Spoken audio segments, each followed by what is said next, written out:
Hello, friends. This is Dave Hurwitz, executive editor at ClassicsToday.com, here with, by popular demand, the Concertgebouw, Royal Concertgebouw Orchestra doing Gustav Mahler Complete Symphonies, the Chief Conductors edition. So we've got all of their chief conductors who did Mahler Symphonies here in the box in various live recordings. Now, it would be interesting, actually, to see oh boy, dingy cover, isn't it?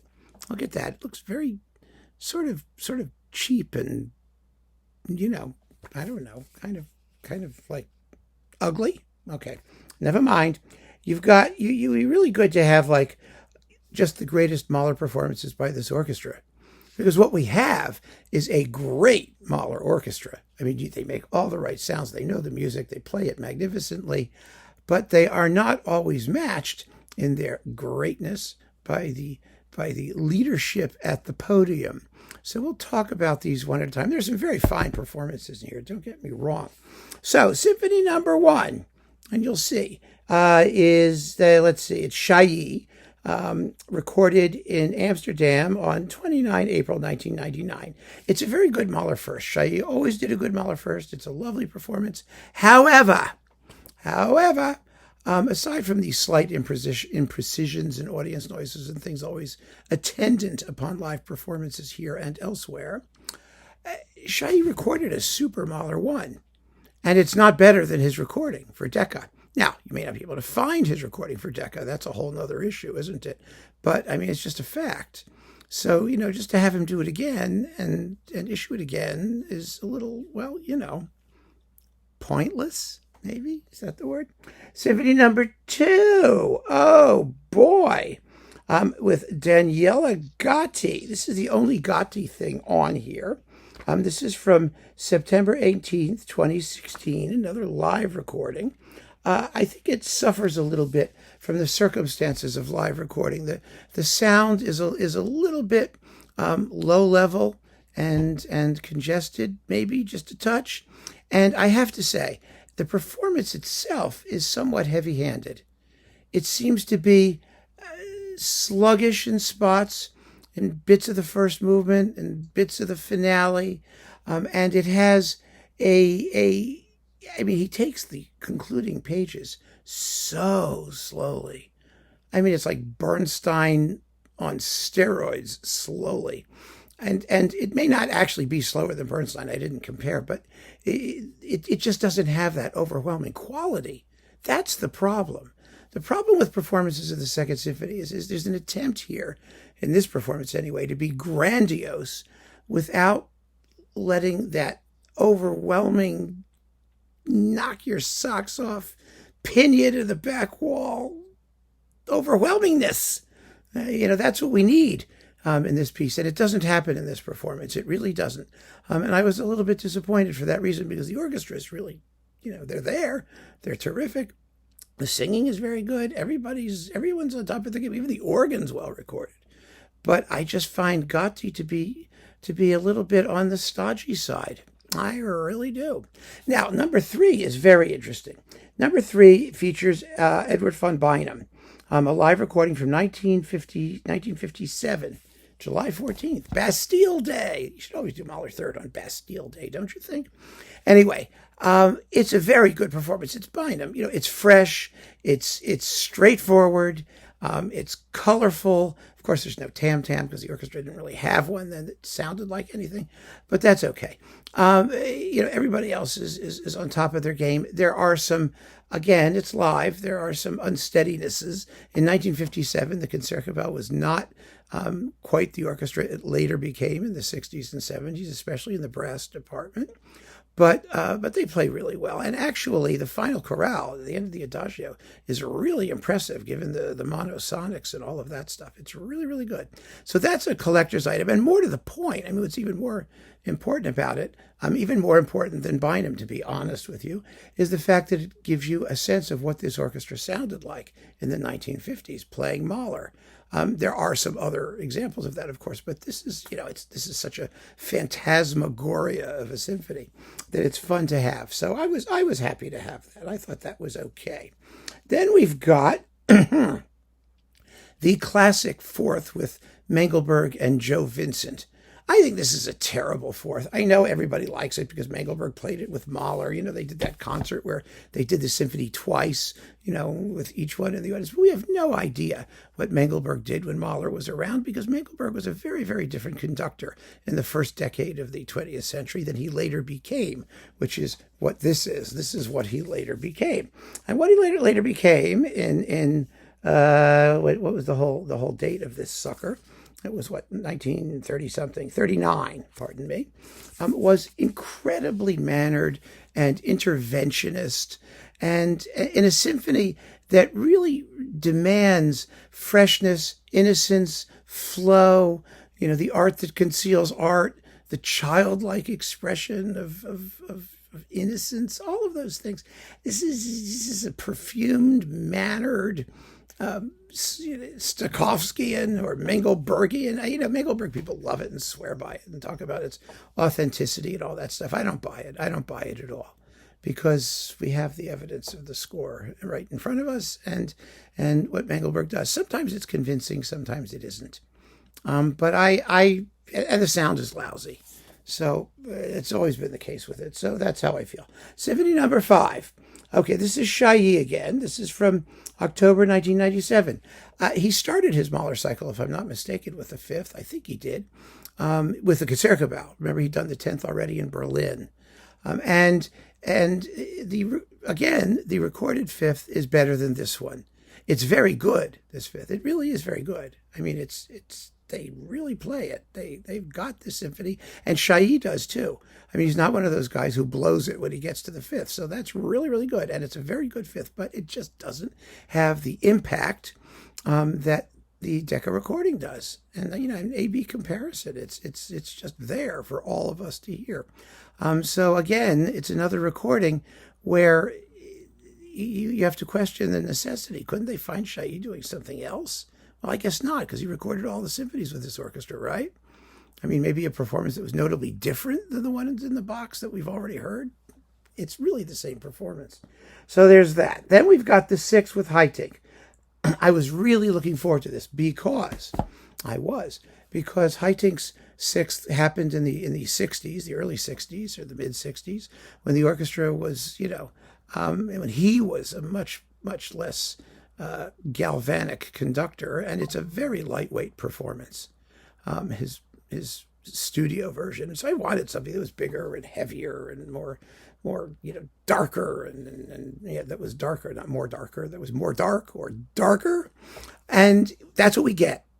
It has a terrific finale, a powerful finale with really good hammer blows, beautiful inner movements with the scherzo second, which is where it should be. And the date of this was, let me just make it clear, 2001. But the first movement, oh my God, it hangs fire. Oh, I'm so disappointed. I mean, the coda of the first movement is so sluggish and lacking in impetus. I mean, it's supposed to really move, right? Da da da da, ya da da da, da dum bum bum bum, the timpani, and it's got to take off, and it just lays there. So it's almost really good, and I like the bits that were better than the last version, but oh gosh, it's still that first movement just kills it. Ay, ay, ay. Okay, the news gets better. We have a terrific 7th with Mahler Jansons, a symphony he responded to, I think because of its sort of concerto for orchestra qualities. It's not Mahler, the emotional hysteric. It's Mahler doing half tints and ambivalence, and you can play it in a little more of an abstract or intellectual sense. Jansons was not one for heat and emotional expression all over the place and that kind of stuff. And so the 7th, I think, played to his strengths, and it's a beautiful performance. It's exciting. It's really well played. It's colorful. The orchestra knows how to make all the right sounds. They always did a great 7th, except for Haitink's second one, the digital one, which sounded horrible. But this is really good. I mean, it's really, really good. The finale is paced beautifully. I was really, really impressed by this performance, and I, especially since it came from Jansons, who's a conductor that I usually find to be kind of, work a day. So that's really great. Jansons also does a fantastic eighth. Wow, baby. I mean, the opening, the Allegro Impetuoso, I mean, it moves. It also has a good organ, too, by the way, or at least you can hear it most of the time. And the choruses are terrific. The boys' choir is fabulous and beautifully balanced in the choral textures. The whole big fugue in the first movement is tremendously clear and exciting. It's really, really fresh. And the second movement, he doesn't drag it too slowly. I mean, he really doesn't. The women are better than the men vocally, although let me just say, let's see, we got all these soloists here, right? The soloists are Christine Brewer, Camilla Nyland, Maria Espada, Stephanie Blythe. It's a really good bunch of singers here. Mihoko Fujimura. And then Robert Dean Smith is not a bad tenor. He's not a real Helden tenor, but he sings nicely as Dr. Marianos. I mean, his Bleakett Alf is lovely. It's okay. The baritone, Tommy Hakala, take him or leave him.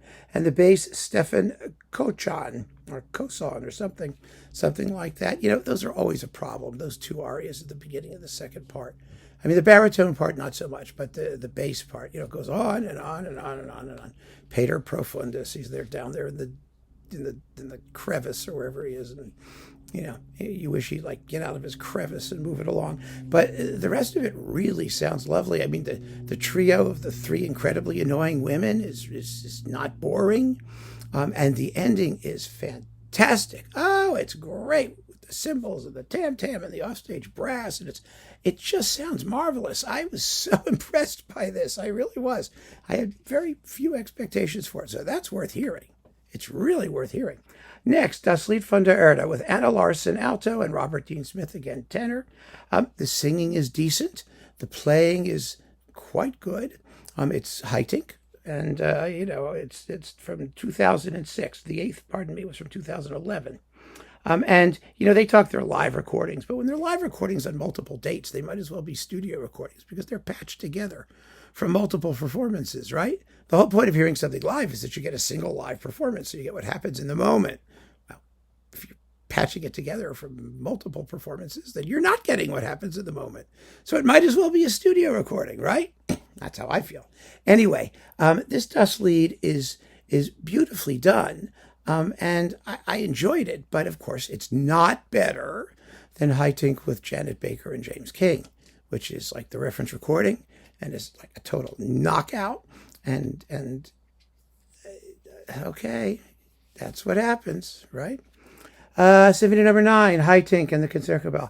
I liked his earlier ninth. I liked it very, very much. And then they're the Haitink doing all the cursed matinee stuff too, those live Christmas things. So this one is from May 2011, and it's dull, plain and simple. First movement climaxes, nothing much happening. The rondo burlesca, the end of that, it should, go crazy. It's really flat-footed. It just doesn't. The final adagio is 27 minutes long, and you feel it. I was most disappointed by this ninth. I really enjoyed Haitink's first version. It's lighter, it's quicker, but it's wonderfully well played, and everything's in proportion. The ensemble is so beautifully honed. It may be mostly the orchestra and less Haitink, but who cares? I mean, it's a really fine ninth. This is mostly Haitink, unfortunately, because the orchestra is I mean, they play well. Obviously, they play well. But, if you want to get this orchestra the ninth, you've got to get the Chailly, which is a knockout, or the Bernstein, which is a knockout. And this one just doesn't even come close. Not a bit. Now, for the 10th. The 10th is interesting. The 10th is Chailly again, because he does the Derek Cook 10th. It's good to have the Concertgebouw playing the complete Derek Cook 10th. It's nice to hear. I like the way they sound in it. I really do. And Chailly's interpretation is a very powerful one. You'll note that in the finale, when he has those muted drum things, he does riffs instead of just clunk. It's whoomp. I like that. I think that's really right. And that sounds to me just the ticket. and what Mahler might have actually heard at the fireman's funeral that he was quoting there. But be that as it may, it's a beautiful performance of the 10th with this orchestra. So for that, it has value. Not so much the interpretation is that much different from Chailly's previous one, which was marvelous, but it was good to hear. And that's the set. So what have you got?